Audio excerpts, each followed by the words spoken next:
let's talk about Jimmy Dore. So Jimmy Dore is somebody I have not liked for a very, very long time. And there's a lot of reasons I have not liked Jimmy Dore. Um, She's One of the first reasons I didn't like Jimmy Dore was because Jimmy Dore talked about Syria in a very authoritative fashion while also knowing nothing about Syria. One great example would be how he went on live on he went on a show and he talked about like, ooh, looks like all these gas attacks were frauds. Looks like Assad is the person taking out all these terrible terrorists and everything. But the mainstream media won't tell you that. And then like months later, it was like, oh, what's this thing called like Rojava? Rajanama? Rojava? What's a Rojava? He doesn't know anything about the civil war in Syria, but he thinks he can talk about OPCW leaks and informants and like these deep underground conspiracies or whatever, and he knows not even the basics of the Syrian civil war. You should not be digging into deep style conspiracy theories if you don't know the basics of something. It would be like if somebody's talking about like, hey man, I really need to explain to you how Hitler fled to the moon, but then was like, wait, Hitler invaded Poland? What's a Poland? It shows how little he cares about these issues when it comes to actually doing the due diligence. So that's one of the main reasons I haven't liked him. Then when the forced to vote thing happened and he threw basically every progressive on the bus. So Jimmy Dore has the type of like politics and activism that is, I want continued irrelevance. I want to undermine everybody who possibly could bring progressive policies forward on in the Congress, in the Senate, anywhere. I'm going to constantly undermine them. I'm going to say Bernie sold out. I'm going to say OC sold out. I'm going to say basically every single person who's ever worked in politics sold out except for me. And when I take money from political organizations that have shady backgrounds, that's perfectly fine. But we're not going to get into that today. That can be another story. That takes a lot more research. And I'm not done with that research, so I don't want to make any accusations. Why is Jimmy Dore famous? I think he's a comedian. He's just not very funny. Why do you make such a big deal about the Kurds when they are basically just glorified mercenaries? Okay. That really okay, number one, they're an ethnic group in the Middle East. They're not glorified mercenaries. They're a group of people, okay?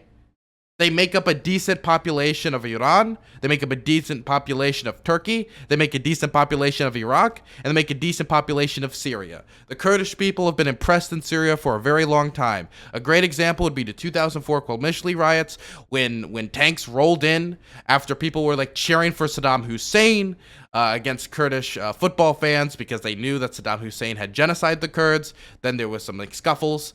Then the military comes in, mows down unarmed Kurdish protesters. There's like about 30, kills some children as well. Then takes Kurds, tortures them, and kills them and slaughters them after the Kurds dared to tear down a statue of Hafez al-Assad, Bashar al-Assad's father, who I think took office in about 2000, 2001. The Kurds are a people with a complex political and historical background that I think dumbing down to their glorified mercenaries is really stupid. I care about them because they've been dealt a pretty bad hand. And I think they deserve to be treated like decent human beings. And they haven't gotten that treatment. They haven't gotten it in Turkey. They haven't gotten it in Iran because they've been mowed down in Iran as well. They haven't gotten it historically in Iraq, even though it has gotten better. If you want to leave out the Iraqi military moving in or ISIS or whatever. And they haven't gotten it in Syria. So all their historical homelands, they haven't gotten decent treatment. And I would like for all human beings, including the Kurds, to get decent treatment. And a big reason why I talked about it extensively is because Trump famously backstabbed them. Glorified mercenaries. God, man. I mean, that would be like me saying, you know, the Soviet Union, like, they were just glorified mercenaries. I mean, we sent them guns and they dealt with the Nazis. Like, whatever. Like, who cares? Like, no, they're the people who were defending their homes and villages from a Nazi invasion, I think should not be dumbed down to Russians are just glorified mercenaries. God, man. Anyway, let's continue.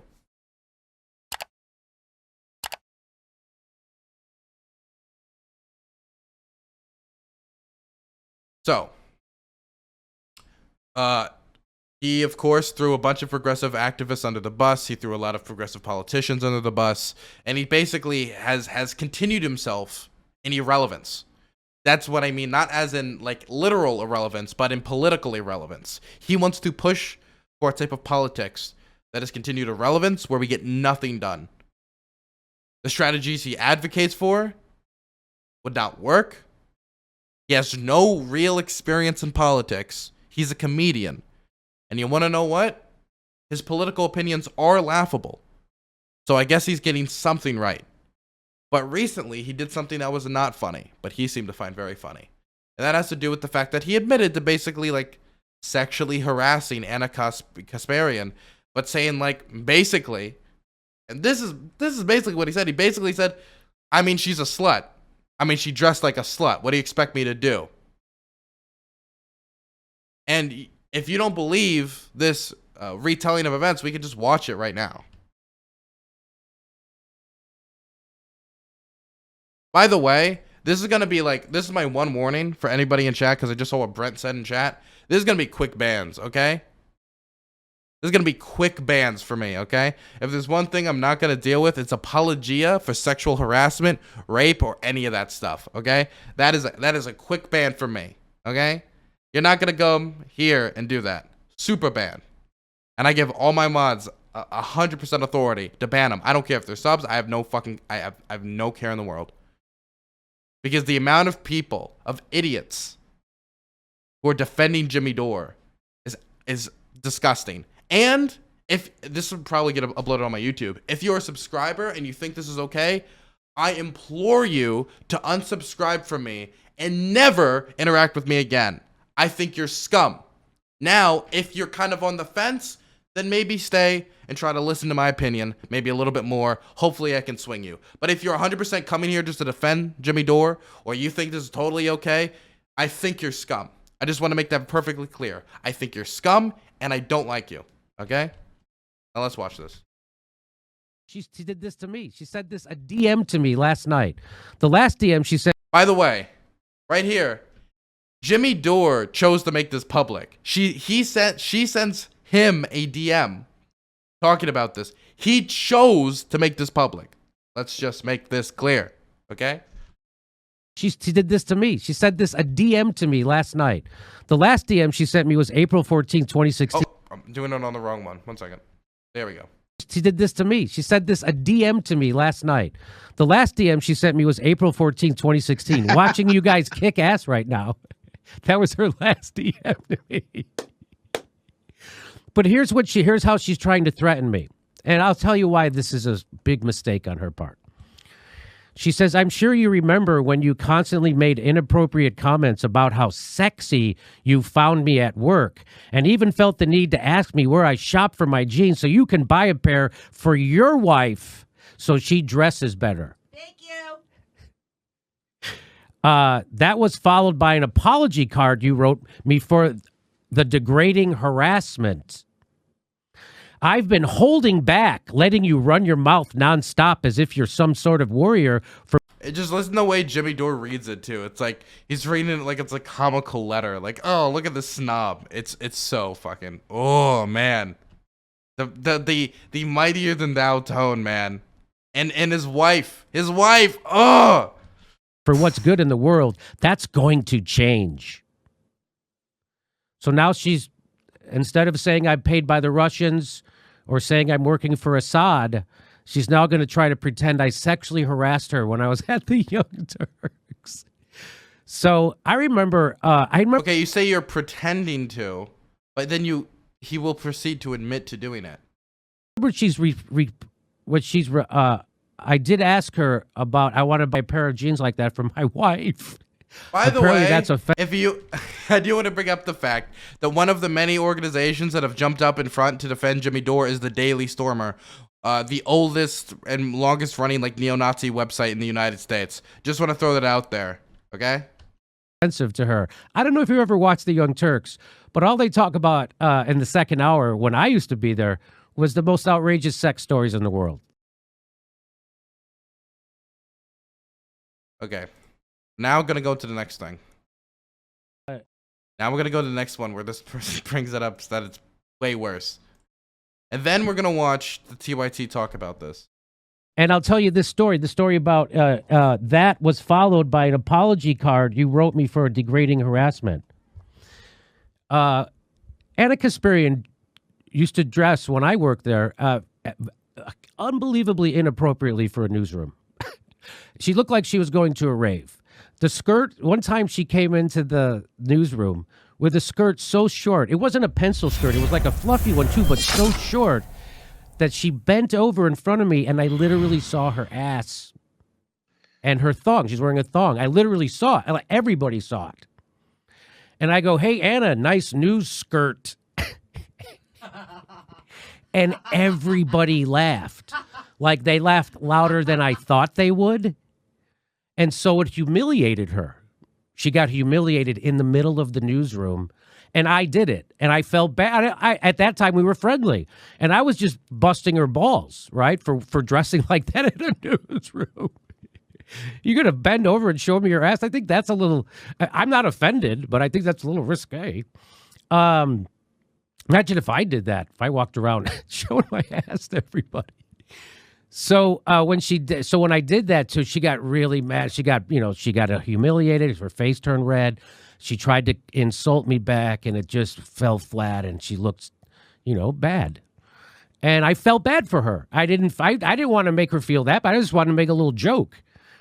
And all I said was, "Hey, Anna, nice news skirt," and everybody in the newsroom, because everybody saw how inappropriate she used to dress. And everybody saw it. And so that's why it got such a huge laugh, and she was so humiliated. So I love how much he loves to emphasize how humiliated in particular she was. Bad for her. So the next day I wrote her a card saying, "Hey, I'm sorry. I won't do that again. That was inappropriate. You don't have to worry about that happening again. I won't comment on your clothes anymore." I should have said, no matter how fucking ridiculous. You mean you'll stop commenting on her thong? On her thong that I could see. Max, where would you like to take the conversation? Look at Max. By the way, Max Blumenthal also has... I have a million problems with Max as well. When Max Blumenthal has that look on his face, like, oh my God. Oh my God.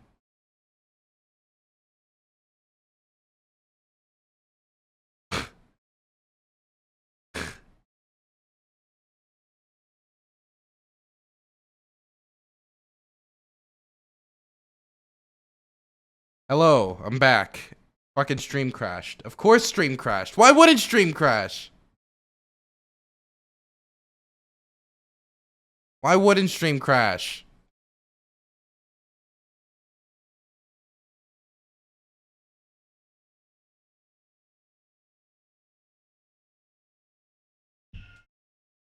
Can you get... Oh my God. A child crying in the hallway. Can you hear that? Why can't... And... Oh my God. Jesus. I hate my apartment, man. I hate that the door is like broken so I could hear everything going on outside. Jimmy Dore. You know what? That was probably Jimmy Dore. Stream died. I understand stream died. Can you hear me now?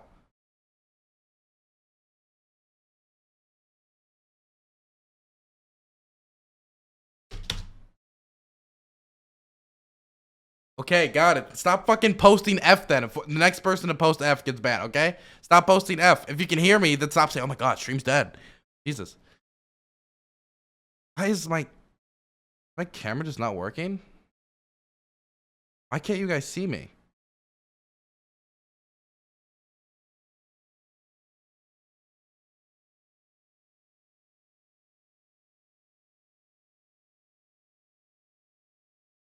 There we go. Okay, let's get back to the story then.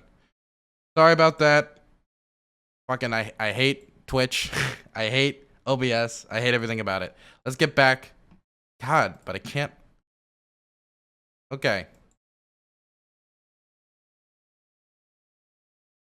So, we're gonna get now over to TYT's response to this. What's my response to Jimmy? Fuck you. I don't like you. You don't really care that much deeply about politics. You don't do the research that's necessary. You're not a funny comedian. You don't care about Syria. You don't care about the issues you talk about. The type of politics you advocate for is politics of irrelevancy and just hardcore purity testing. And this right here is just sexual harassment that you're trying to laugh off. And you think it's funny. You think it's funny. It isn't funny. And you decided to make this public. It was you. That's my response to Jimmy. Okay? By the way, he's giving it the best possible light. Since he's the person who did the thing, he's the one doing the best possible light. He's painted it in like, oh, I'm a saint. Oh, I'm a savior. Oh, I'm great. I wrote a letter. I was just super funny. I made a super funny comment. She was embarrassed. Her counter fell flat. And I wrote her an apology letter because I'm such a nice guy. Like, he wrote a story of like redemption and amazingness of about how great he was, while also trying to like sexualist while just describing an instance where he sexually harassed somebody. Why did she send him that DM? She must have been intending to revive it for some purpose. We don't know that. We really don't. The thing is, let's say you have problems with people and you go back and forth for a while, and something a while ago that you never really brought up again like happened. Like, you could like be like, hey, you remember that thing you did to me? That really hurt me. Like, when you have conflicts with people, stuff like that happen all the time. We don't know for sure she was going to revive it. If she was going to revive it, why even go DM him in private? We have no clue. We have literally no clue what she was going to do. You can say, well, of course she was, because she's Anna Kasparian. She's the dirty snake or whatever. Okay, I understand you don't like TYT, okay? You're not an original snowflake because you don't like TYT. A lot of people don't like TYT, okay? Anyway. Let's get to TYT's response to this. I'm kind of interested to see what they have to say. Unfortunately, Jimmy Dore used to work here. It's a decision. By the way, let's be clear. A lot of people have like shown like, well, here's a thing where Cenk Uygur a while ago said something bad, or here's an instance where a while ago Cenk Uygur maybe did something sexual. Okay, and that's bad too. What's your point? What's your point? And by the way, somebody could like consent to one type of sexual joke or one type of thing like here and not consent to another thing that's directed towards them on their body. For example, somebody can make a joke about sex. For example, let's say I make a joke about sex with somebody, like just a funny joke, like haha, and then afterwards they start commenting about my body. Like, just because I like made a funny like sexual joke doesn't mean I consented for you to comment about my ass, right? Like, that's not how that works. Cenk? Yeah, Cenk Uygur. I never knew how to pronounce it. I deeply regret. We try to expand the spectrum of what is acceptable thought, and so corporate media has it easy. They just okay. Well, here's one last thing I want to say. I think that one guy for Gray Zone, Aaron or whatever his name is, he's somebody who has like, you know, whitewashed Assad, he's a Gray Zone reporter, so Gray Zone, so you know. But him specifically, he has brought up the point of like, why is she bringing this up now? Silence is not consent. Time passing is not an apology. Time passing is not, oh, now we need to forget about it and never bring it up again. There's a million reasons that can trigger you coming to terms with something or having it brought up or it becoming relevant in your life again.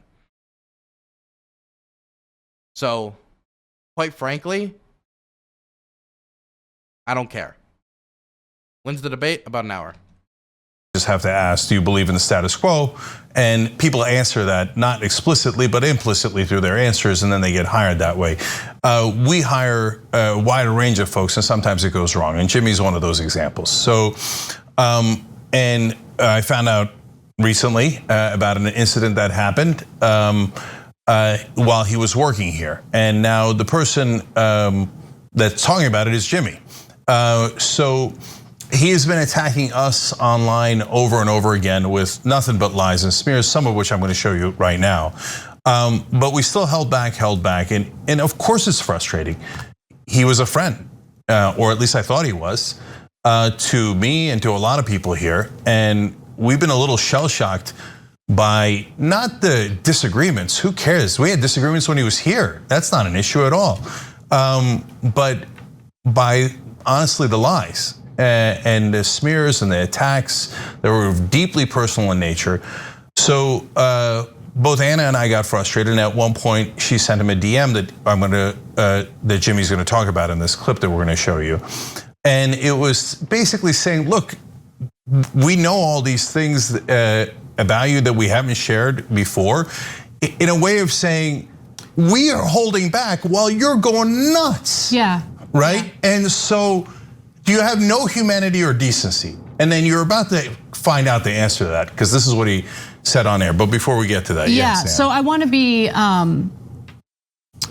clear about something. So the DM that I sent him specifically called him out on his constant sexual harassment of me at this place, at TYT.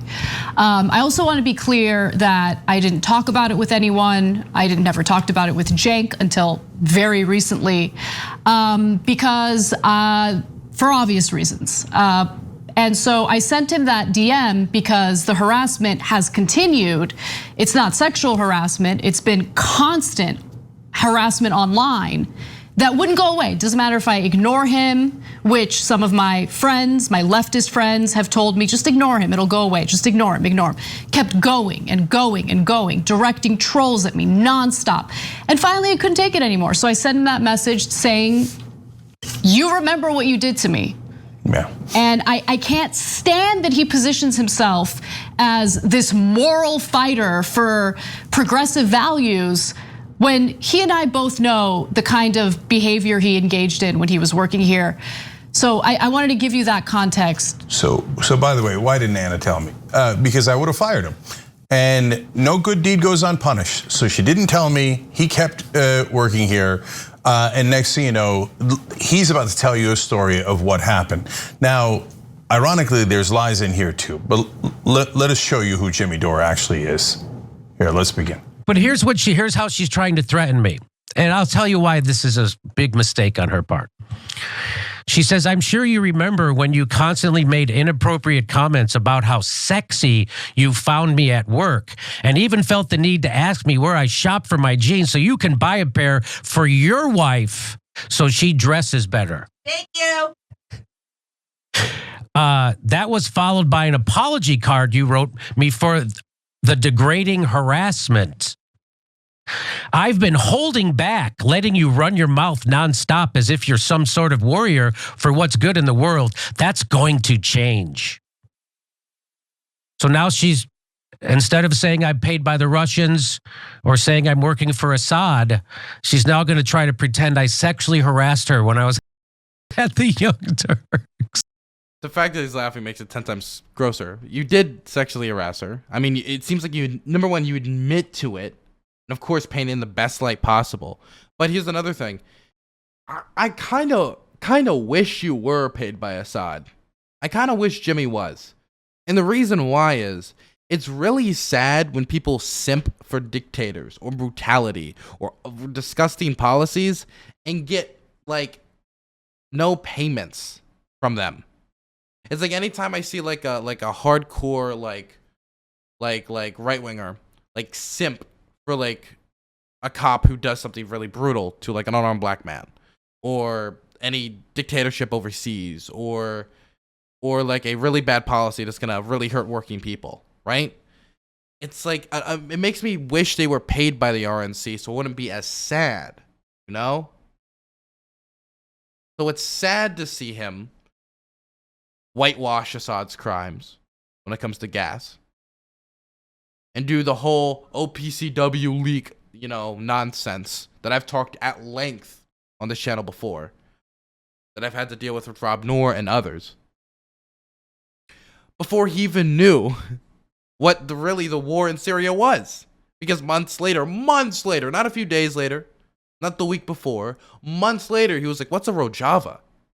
On his show. And he posted that video freely, not seeing the problem that he was making really, really big claims about the OPCW reports, about it all being fake. That Assad never gassed his own people.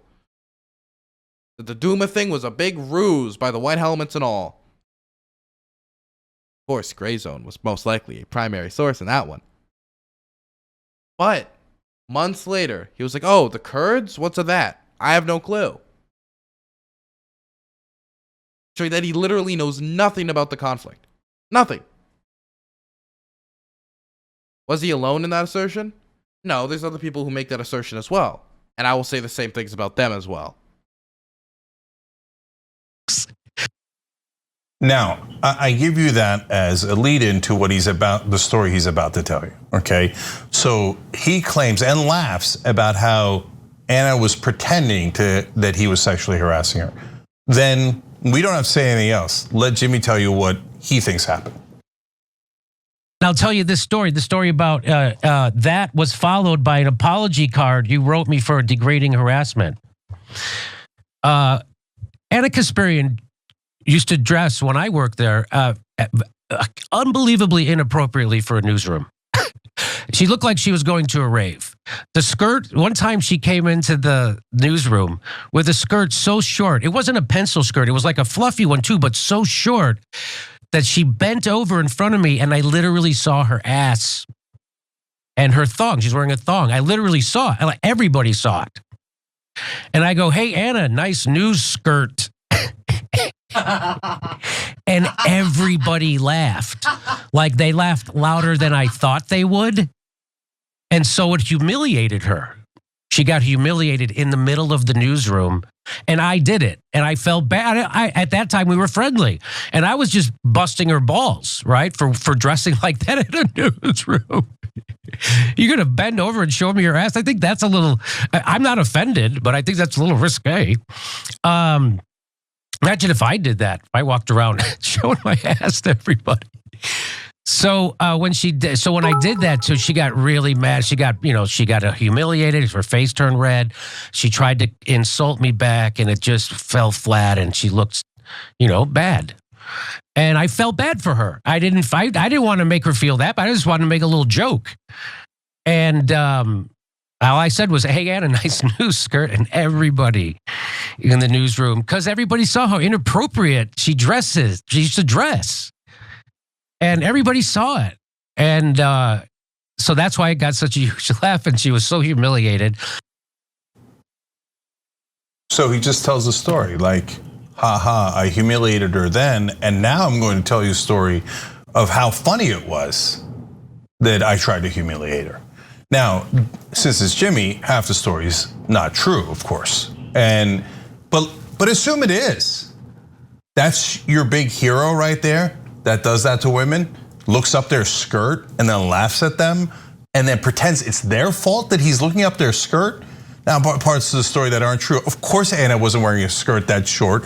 Of course, nobody else saw. That pervert was trying to desperately look. That's why he made apparently several comments about her body before.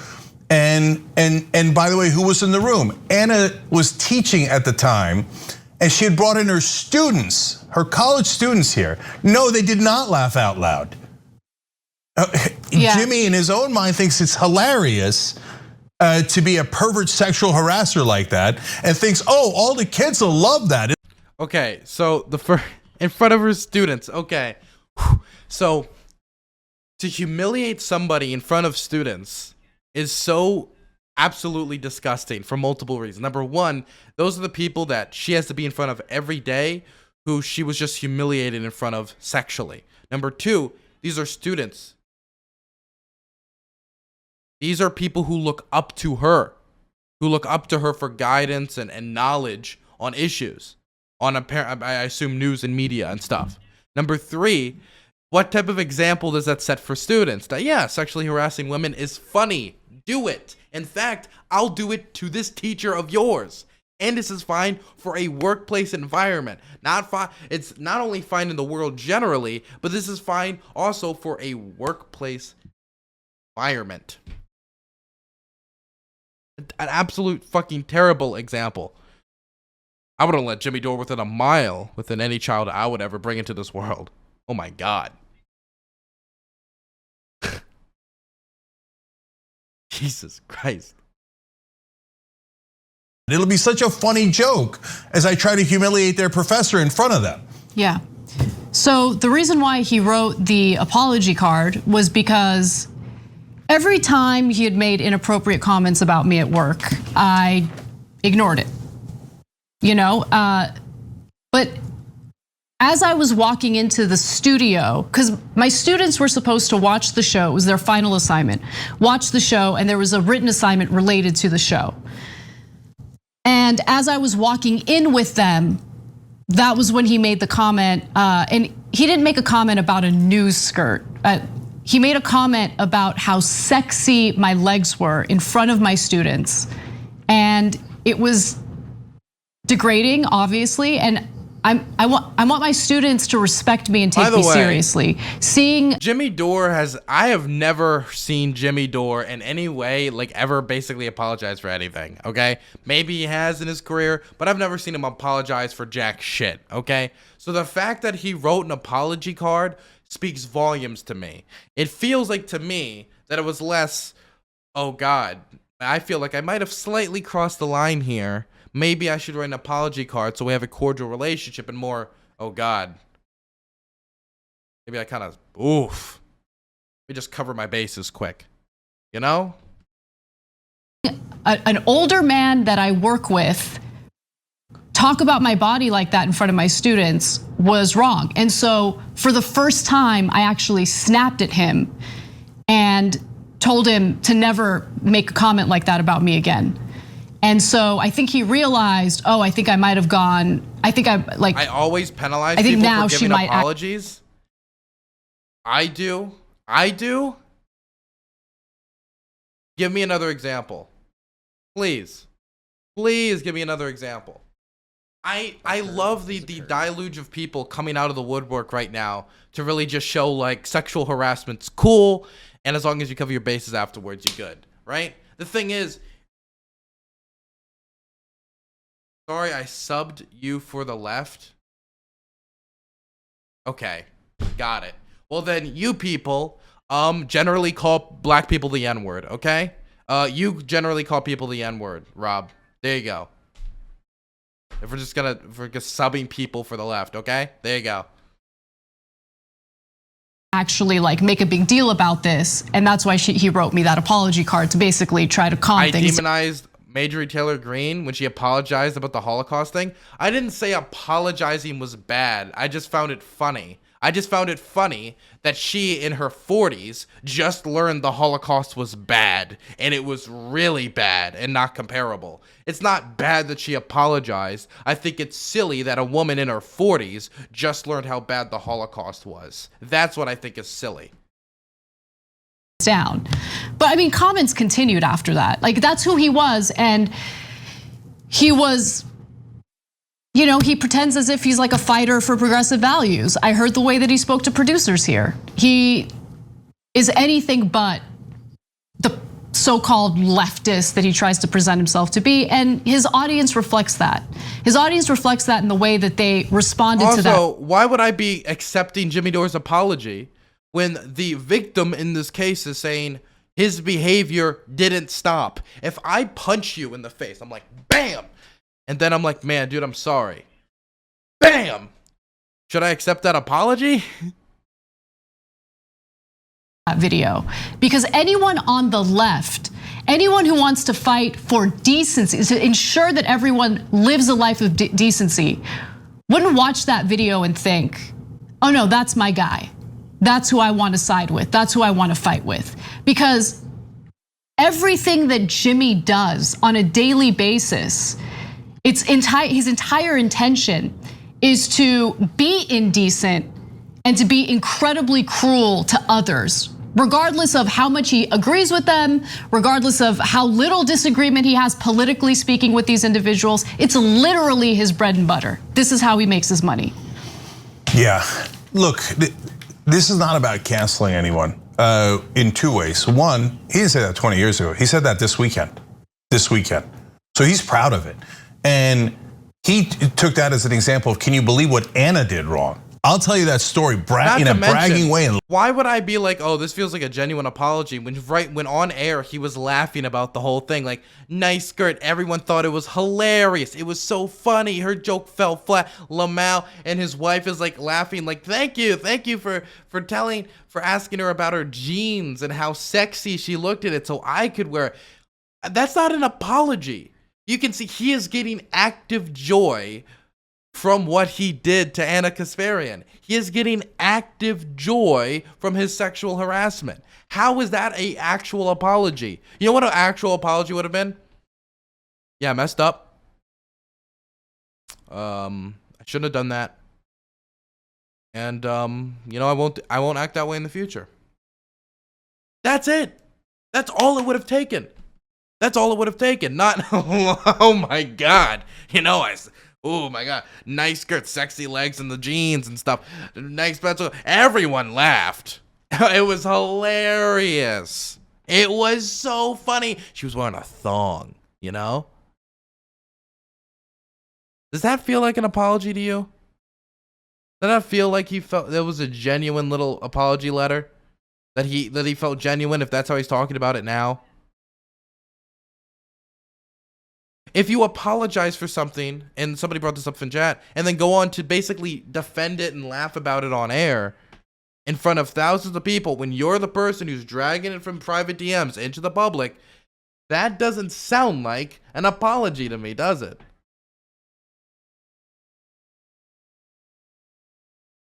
That doesn't sound like an apology to me, does it?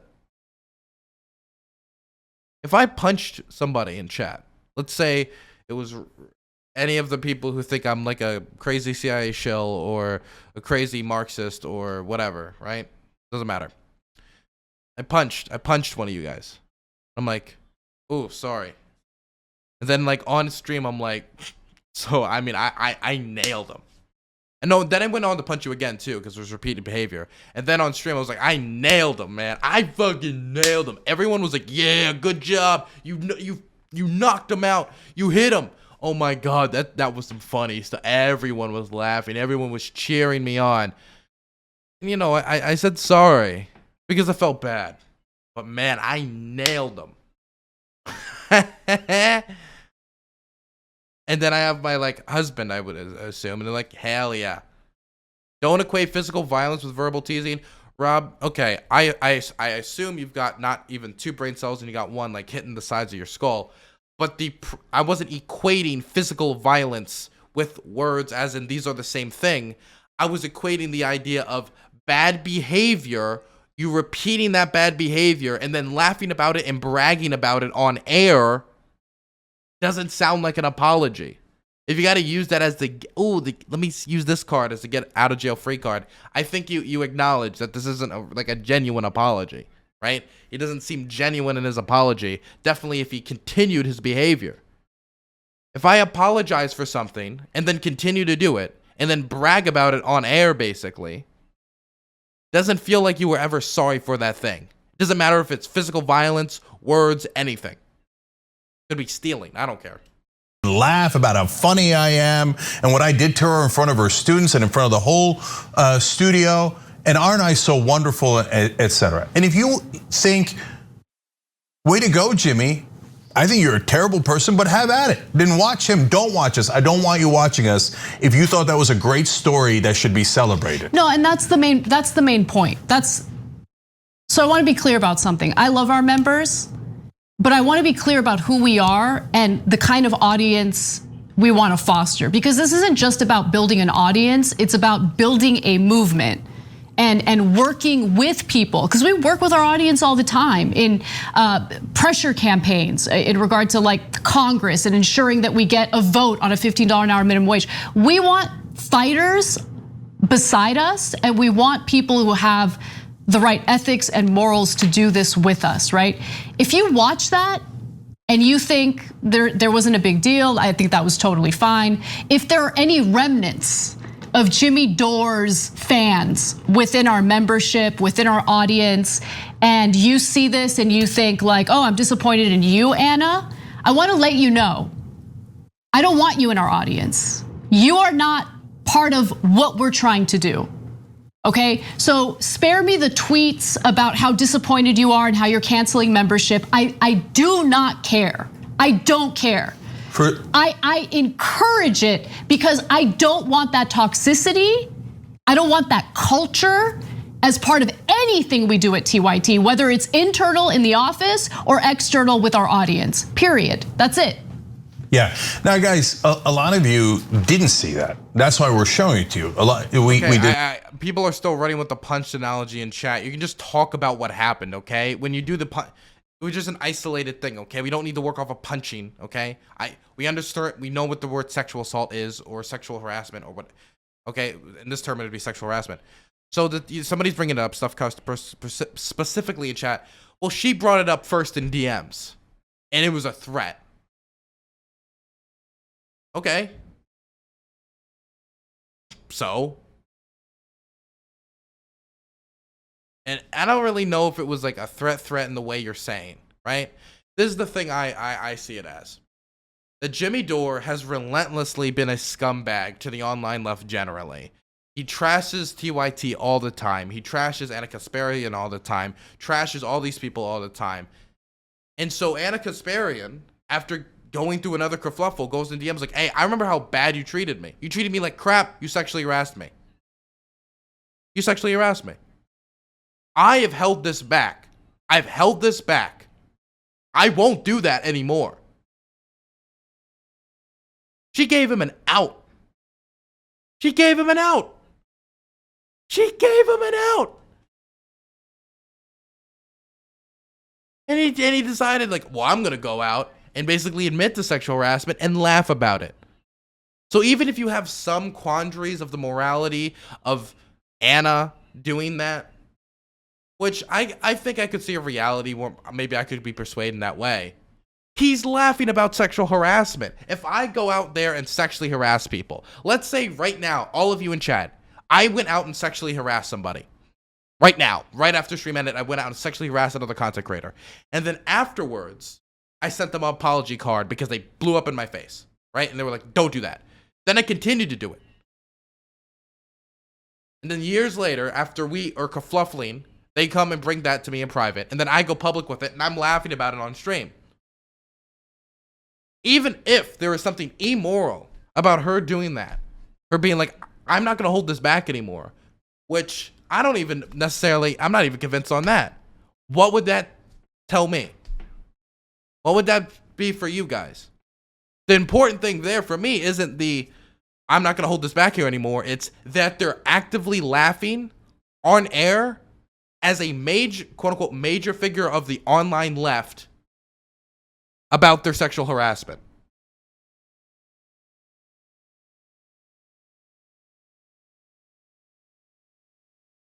What? For me, as somebody brought up in chat, progressives are not supposed to treat women like this. The left should not treat women like this and then laugh about it afterwards.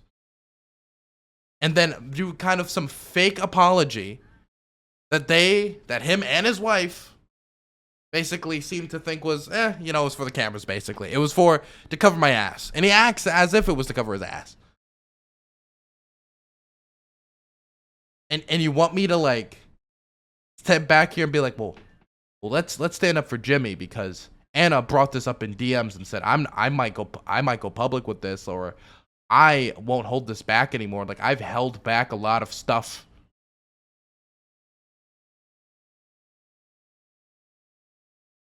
It's like if for example, it's like if something leaks about the United States government doing something bad, right?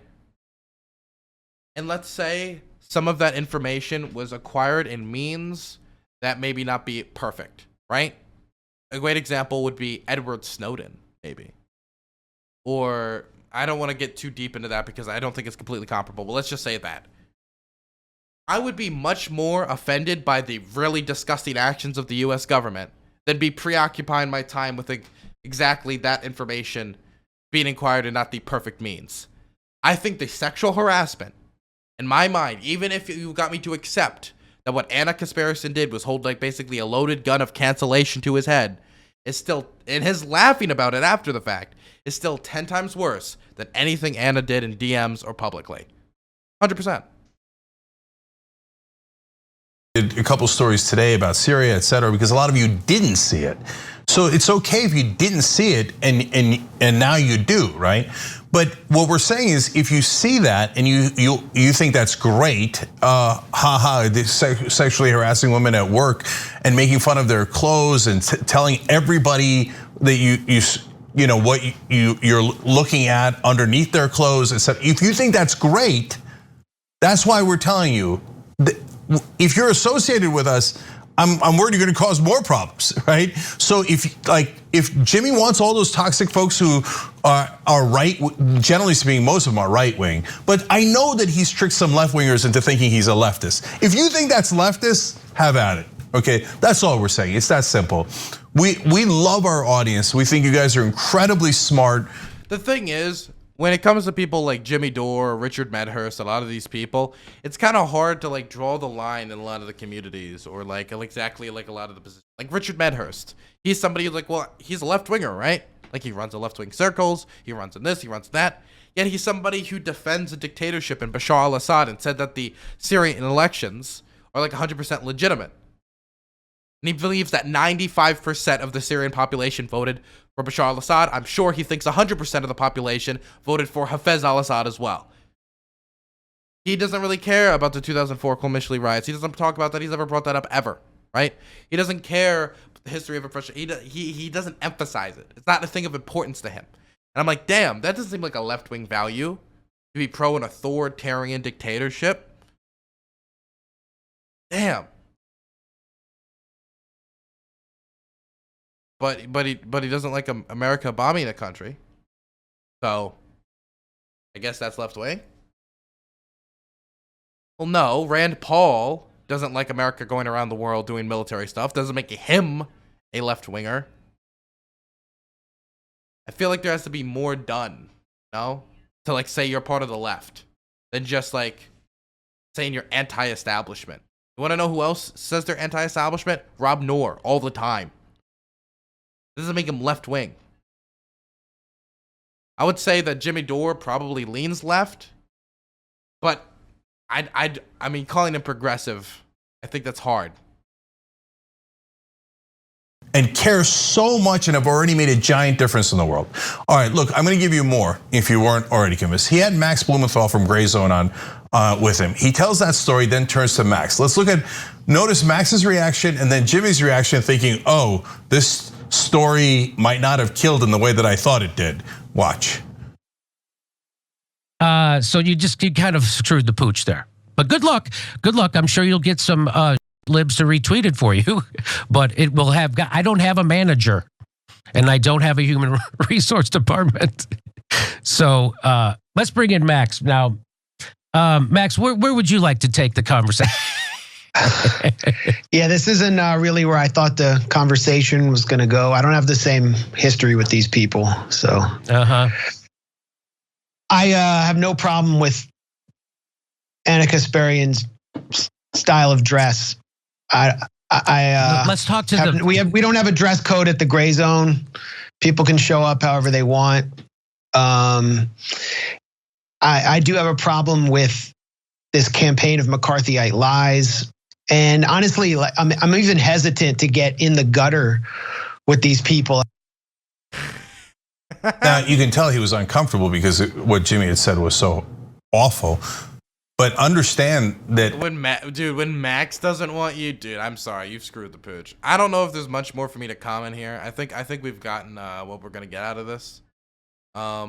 Is there anything else that is revealed the rest of this video that I should want? Maybe I see maybe like a few more clips later. Okay, so we'll get to 16 and we'll wrap it up. at the end, Max Blumenthal was talking about us being in the gutter. That we're in the gutter and that Jimmy is the one trying to clean us up and get into and engage in a rational conversation with us. And the one thing that is enormously true is no, Jimmy does not have an HR department. That is for sure. Now, this is not the only instance of these guys, again, pretending to be on the left, going after our appearances. So Roger Waters was on. They're so ecstatic. They're like, oh my God, a random Pink Floyd guy from like 80 years ago. He's got to be the chemical weapons expert in Syria, and he's got to be the progressive policy expert that we all dream about. He's on with Katie Halper and others. But instead of talking about that, first he called me fat. Oh my God, you broke news there. Nobody saw that coming. I've never gotten that except for the 10 million times I've gotten it. Guess why? Because I actually am overweight. This is not a got you. But okay, so you want to talk about my appearance. Who cares, okay? But then he couldn't help himself. So Roger Waters says this as everybody else nods along. Yeah, let's do more sexism. To listen to that garbage and disgusting and foul-mouthed, I have to say. That young lady, well, I hesitate to call her a young lady because she's clearly not in the prime of youth, but that's neither here nor there. She's not in the prime of youth, says Roger Waters. Another comment about her appearance, and the so-called left laughs along. Let's make fun of people's appearances and look up their skirt, and that's the way to be progressive. I think you might have missed what it means to be a progressive. Now, we've covered that amply, unfortunately. Now I want to talk about his lies real quick. In that same segment Jimmy had with Max Blumenthal, Jimmy made up my position on Syria. Out of whole cloth, every part of this is a lie. Let's watch. They were pro-bombing Syria in 2014, 17. Cenk said Trump didn't bomb Syria enough. So he's all for bombing brown people. What? Wait. Okay, I'm sorry, but every time, okay. I gotta say, every single time I hear like the whole like, okay, so number one, it's inaccurate, and number two, why is it always the bombing brown people thing specifically, right? Like, I understand that that is an end result, that these people are brown and they're bombed, but you're saying that as if like the reason they are getting involved is due to those people being brown. It's always felt very distasteful in my mouth, right? And trust me, like if you want to give me another way to go after neocons, give me another way to give it to neocons. But it always just felt like very distasteful. It never felt like an actual way to approach it, right? It'd be like if somebody like standing up and saying like, "Oh, you want to like get involved in World War I? Well, you know the Ottoman Empire is involved. You want to bomb brown people." Or, "Oh, you know there's an African division within the German military in World War II. You want to bomb brown people. So actually, by fighting the Nazis, you're the real race." Like, this shit doesn't make sense. "Oh, you want to get involved and fight Japan? You want to bomb Asians. You're in favor of bombing Asian people." Well, that's not why we're getting involved. Like, it always just felt cheap to me. It always felt cheap to me. Like, if you want to like go against like a war, like there's so many legitimate reasons to have been against the Iraq war. You could have talked about the weapons of mass destruction. You could have talked about the death and destruction generally caused. You don't need to come out and say, "Well, bomb brown people." Like, what? If they were Asian, would it have made a difference? It always left a bad taste in my mouth. It always tells me that this is an individual who doesn't know enough about a conflict to comment on it. That's always it. It's always it. When somebody just says, "Well, you want to bomb so-and-so." I'm standing there, and I'm almost every time, except for maybe like World War II, I'm on their side. Like, yeah, I'm against bombing them too. But can you talk about like the political background and the instability it's going to cause, or the reasons why this isn't strategically effective? They never do that. They just say that. And it's them trying to cover for the fact that they don't know enough about a foreign policy conflict. They don't know enough about a conflict. All for bombing brown people. I'm from the Middle East. It's a talking point that he has that he uses against others. Yep. So, and he doesn't have a plan B. So he's like, Cenk is against bombing brown, or in favor of bombing brown people. I don't know, said the Jimmy, who is apparently the expert on brown people. But that's actually less important than the first stuff he said. Totally made up. Yep. We were never in favor of bombing Syria. Never, ever, ever. And by the way, saying that a chemical weapons attack happened, and we did an hour-long segment on it earlier today, and you could watch it for yourself and you can make your own independent judgment. Doesn't mean you want to bomb Syria. In fact, we went out of our ways to say every single time, we are not for American imperialism, we are not for bombing Syria, we are not for attacking Syria. Anyway, I think we've got what we're gonna get out of this. I've talked about the Syrian gas attacks before. I don't want to talk about them again right now. You guys look, all I want you guys to take out of this, and this is a very simple lesson. Just because somebody says sorry doesn't really mean they're sorry. You got to look at their actions as well. And I know that a lot of people like, oh, you don't just accept apologies at face value. Yeah, people lie. Welcome to the real world. You got to look at their actions surrounding it. Like, do they change their behavior about what they like, if I apologize for like slashing your car tires and then I keep doing it, apology's kind of hollow, isn't it? Or if I laugh about it or joke about it or kind of look upon it favorably after the fact and talk about how everybody loved it. Sounds like you're kind of defending it. Sounds like you weren't really sorry. Anyway, that's enough of that.